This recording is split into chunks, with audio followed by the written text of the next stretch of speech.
আমার ছেলে আমাকে কিছুদিনের জন্য বিদেশে নিয়ে যেতে চাচ্ছে, মানে তার কাছে। আমি কি যাব? অবশ্যই আপনার যাওয়া উচিত। কেন যাবেন না আপনি? কিন্তু আমার এই বাড়ি ঘর কে দেখবে? ওগুলো আপনি আমার উপর ছেড়ে দেন, আমি খেয়াল রাখবো। হ্যাঁ, আর তুমি এই বাড়িঘর সব জবর দখল করে ভোগ করো, তাই না?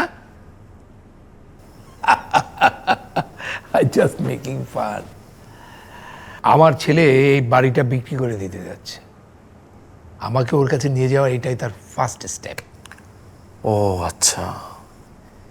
জীবনটা অদ্ভুত না? বাড়ির জন্য মায়া, সন্তানের জন্য মায়া, আবার আমাদের জন্য মায়া। ঠিক। তবে পৃথিবীর সবচেয়ে বড় মায়া হচ্ছে সন্তানের জন্য মায়া। কোনো বাবা মাই সন্তানের মায়াকে ভুলতে পারে না। আসলেই তাই। জানেন বড় চাচা, আমার না একজন ক্লায়েন্ট আছেন যিনি তার সন্তানকে 6 মাস বয়সে ফেলে রেখে চলে আসছিল শুধুমাত্র তার নতুন একটা সংসার করার জন্য। আবার আমার আরেকটা ক্লায়েন্ট আছে যার মা তাকে 6 মাস বয়সে ফেলে রেখে চলে গিয়েছিল। 6 মাস বয়সে তাকে ফেলে রেখে চলে গিয়েছিল।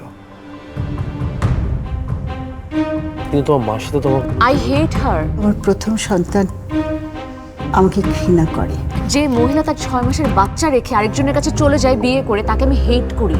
শুনেছি ও ঢাকায় থাকে, পড়ছে। চাচা আমি পেয়ে গেছি। কি?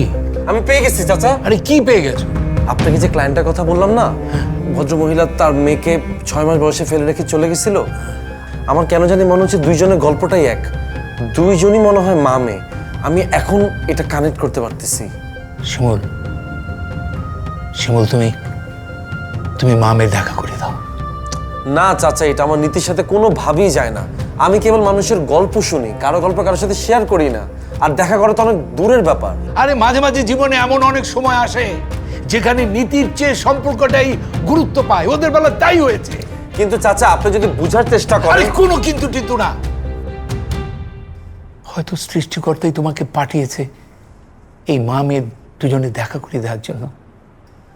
আপনজন থেকে দূরে থাকার বেদনা আর কেউ না জানুক, এই আমি জানি। আমি শিমুল, শিমুল, প্লিজ প্লিজ তুমি মা মেয়ের দুজনে দেখা করার ব্যবস্থা করে দাও, প্লিজ প্লিজ।